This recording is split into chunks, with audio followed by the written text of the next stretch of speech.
Hello and welcome to the Film Jerk Podcast. I am your host, Edward Havens, publisher and editor of FilmJerk.com. Thank you for listening today. If you like what you hear and you haven't done so already, please make sure to rate and review the show on your favorite podcatching source. Good reviews and ratings are amongst the most effective ways for an independent podcast like this one to break away from the pack, and you can even do it while you're listening to this episode.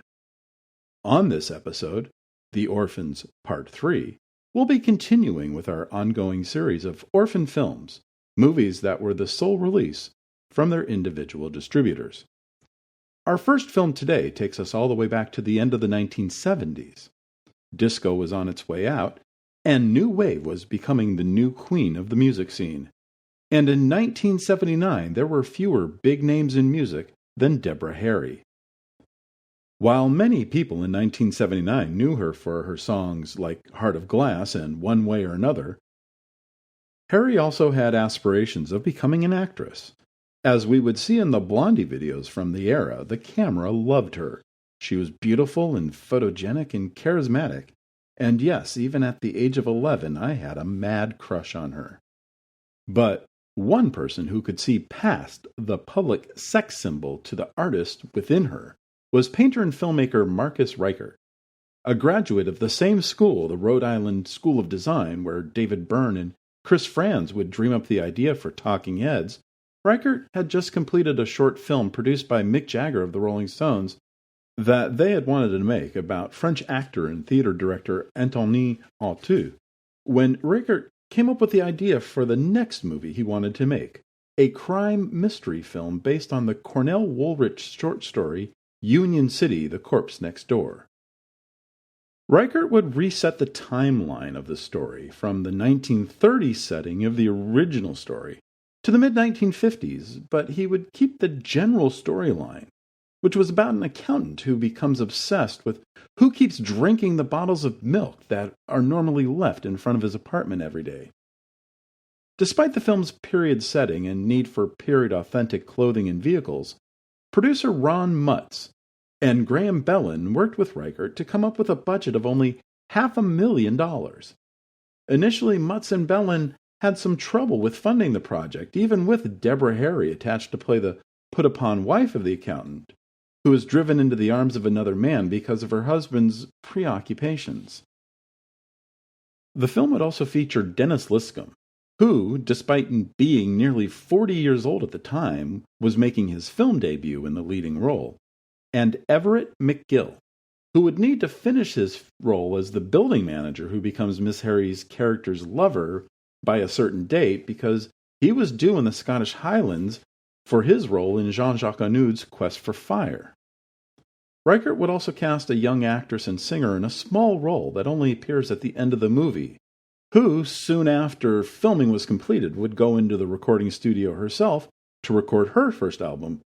Pat Benatar's In the Heat of the Night would become a big seller in the fall of 1979, but at this point, neither she nor Harry were world famous yet. The producers would find the money, and the production would begin around New York City in December of 1978. Parallel Lines, the third album by Blondie, had been released the previous September, and 3 singles had already been sent out to radio stations, but none of them had gained any traction with the music fans. Even if Picture This or I'm Gonna Love You Too or Hanging on the Telephone had started climbing the charts, most people would not have recognized the young actress on set as the lead singer in Blondie, as Harry had let her dyed blonde locks go back to their natural dirty brown color for the movie. But then, her record label put out a 4th single from the album in January 1979, and that song, Heart of Glass, would change the direction of Miss Harry's life forever. And while everyone working with her on the film was happy for her newfound success, it also put the production into a scramble. Her record label, Chrysalis, needed Deborah Harry, the actress, to become Deborah Harry, the new queen of music, right then and there. The band needed to start capitalizing on the success of the song. So the production schedule would need to be changed to accommodate the new demands for her time. For the producers, this seemed like a godsend. Their little indie movie with a bunch of no-name actors had now a bona fide star. Production would finish at the end of January, a few weeks after they would finish shooting with Miss Harry, and Reichert would spend the rest of 1979 editing his film into shape. The performances were uniformly great, and Ed Lachman's cinematography was beautiful. The film would look and feel like it was made in the 1950s, and the producers were champing at the bit to get the completed film in front of potential distributors. And many distributors wanted the film, especially if it would feature a new song from Miss Harry and her band.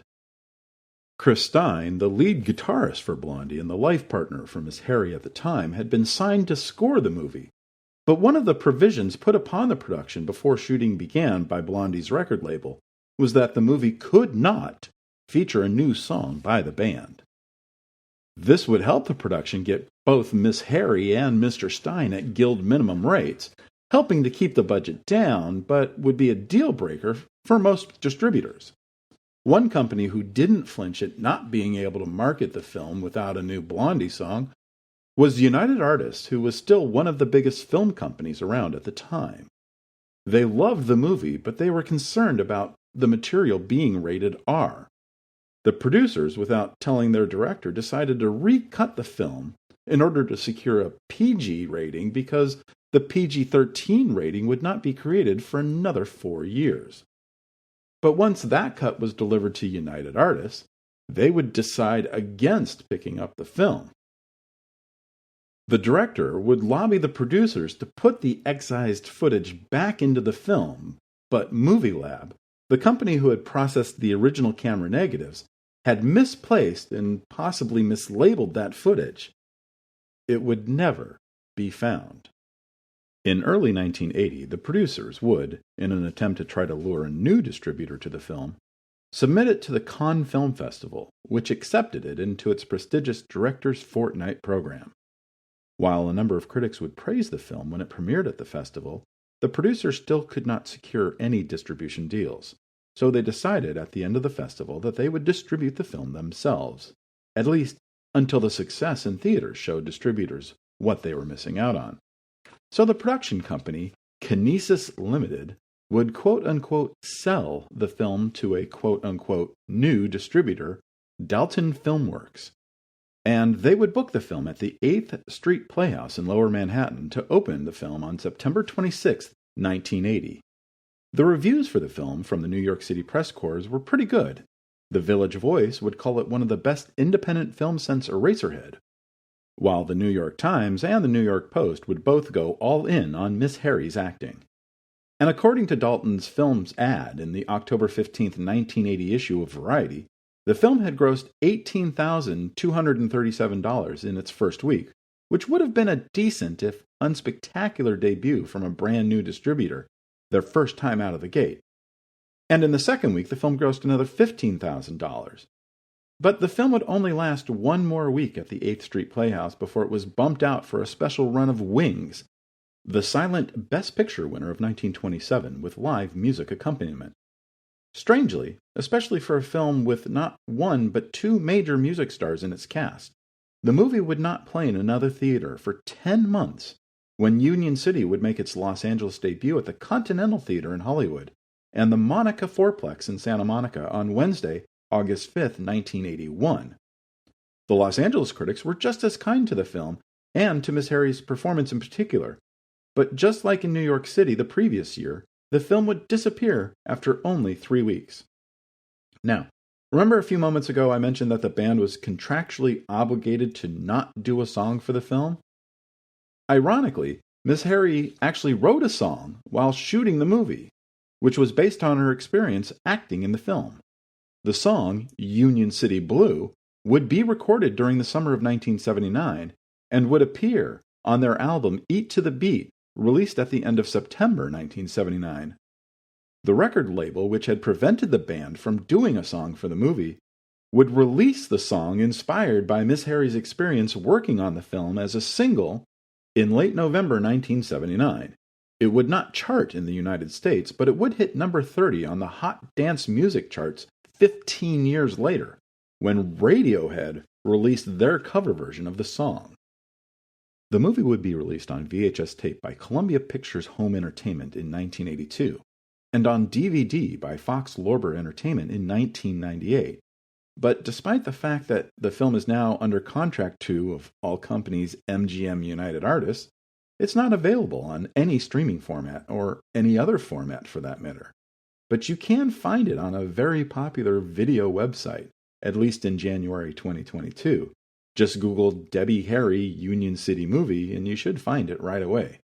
Just be careful, as the first video that will pop up in the search engines might be a German dubbed version of the film and not the English language version. By 1980, Sally Kellerman had been one of the busiest actresses working in Hollywood for the past decade, thanks in large part to her Oscar-nominated role as Margaret Hot Lips O'Houlihan in Robert Altman's MASH. And in 1980, she would be featured in no less than 3 big Hollywood movies, including a turn as Jodie Foster's mom in Adrian Lyne's Foxes, and a 6 times married eccentric woman in the Martin Mull-led satire Serial. But she would also frequently work on independent movies in both America and in Canada. One such film was Head On, a Canadian drama in which Kellerman starred alongside frequent David Cronenberg collaborator Stephen Lack. Kellerman plays Michelle Keyes, a Toronto psychoanalyst who is married to an inattentive businessman, always traveling out of town on business trips. Lack plays Peter Hill, an art professor at a Toronto college. The two don't know each other until Peter and his Mercedes convertible crashes head-on into Michelle's Mercedes convertible as he tries to avoid a truck that is backing out into the street. At first, they bring legal action against each other, but they soon find themselves attracted to each other, or, more specifically, attracted to the bizarre game of sexual perversity that they find themselves in, which, with each encounter, becoming more twisted. Directed by first-time filmmaker Michael Grant, Head On would also star, of all people, Oscar-winning filmmaker John Huston as Peter's artist father. Now, if Head On sounds a bit like the David Cronenberg 1997 movie Crash, which itself is based on the 1973 novel by J.G. Ballard, it's merely coincidental, at least according to writers James Sanderson and Paul Illich. Michael and Paul's fetishes here are neither car-centric or as graphic as those in Cronenberg's movie. The film would make its world premiere at the 1980 Toronto International Film Festival, before playing at the 1981 Berlin Film Festival, where it would compete for the festival's coveted Golden Bear Award. And the film would open across Canada at the end of December. But in America, the film would be ignored by distributors for more than 3 years, until a company called Green Tree picked up the film for distribution. Who Green Tree was, I cannot find any information about. But they would release the film on 6 screens in Los Angeles, including the Fox Theater in Hollywood and the Westwood 4 in Westwood, on September 13, 1985, under the title of Fatal Attraction, the same day Vestron Video released the movie on VHS, which would help the film get some traction at video stores 2 years later when the Michael Douglas Glenn Close movie of the same name opened in theaters. And like many of the movies we've been talking about for the past 2.5 years, Head On, also known as Fatal Attraction, has never been released on home video since its one and only VHS release, nor has it ever been available for streaming. But if you really want to see it, at least in January 2022, there is a copy of the VHS tape available for viewing on a popular video website. Just search for Sally Kellerman Fatal Attraction in Google and you'll find it right away. Our third and final movie this episode is Wired to Kill, one of literally 1,000 low-budget dystopian sci-fi movies that would get made and released during the decade. What's so memorable about this one? Well, nothing, really. But if you're a fan of the recently passed actor and wrestler Tom Tiny Lister Jr., this is a movie you might be interested in as it features one of his earliest acting roles. Or if you're a fan of Merrick Buttrick from Star Trek The Wrath of Khan or Square Pegs, this would be one of the last movies he performed in before his passing in 1989. To describe the movie, I'm not going to give some brief summary, but word for word, the pre-credit scrawl that opens the film. Ready? Here we go. In 1992, quarantine zones were established to contain the deadly virus Tapex. Now, in 1998, the plague is over, but the zones remain. These areas are cut off from society and are beyond the law. Terrorist gangs inhabit them and live by randomly raiding surrounding communities. For the ordinary citizen in 1998, the only art is the art of survival. At any other time in history, that might sound pretty craptastic.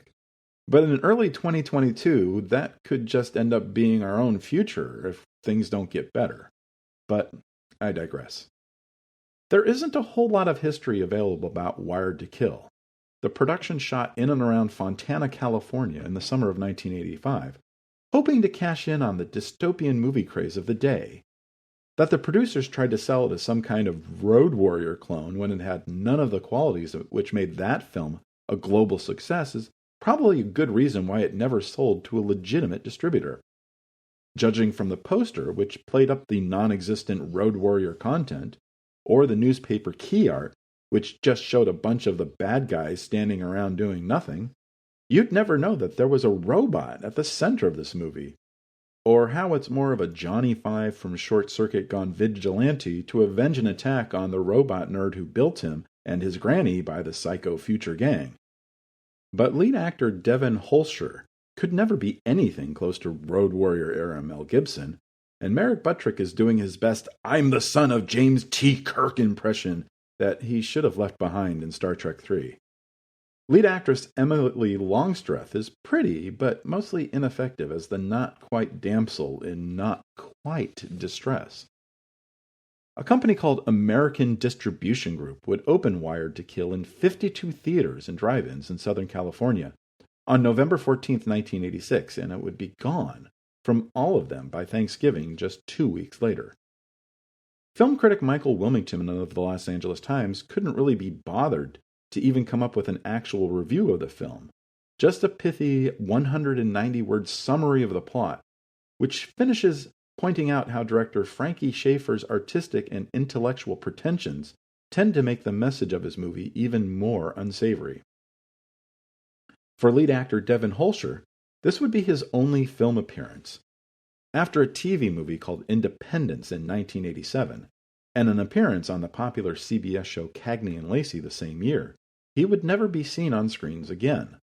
Longstreth would enjoy a few more years of work in front of the cameras, most notably as Kevin Bacon's girlfriend in Christopher Guest's first movie as a writer and director, The Big Picture, but she pretty much disappeared after 1980. Frankie Schaeffer would make a few more movies, including Rising Storm with Zach Galligan of Gremlins fame, and Baby on Board with Judge Reinhold, but he would be out of the film industry after 1992. And once again, like so many other movies we've discussed on this show, Wired to Kill has never been released on home video since its original late 1980s VHS tape.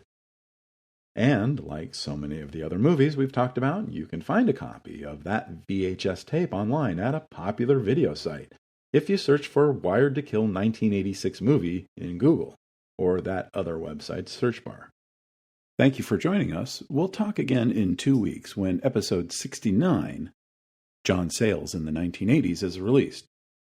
I had previously announced that our next episode was going to be about the 1981 film They All Laughed, but it was announced while I was recording this episode today that its director, Peter Bogdanovich, had died.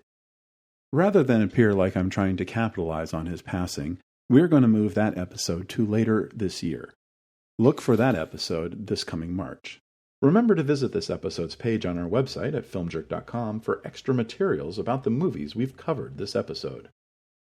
The Film Jerk podcast has been researched, written, narrated, and edited by Edward Havens for Idiosyncratic Entertainment. Thank you again. Good night.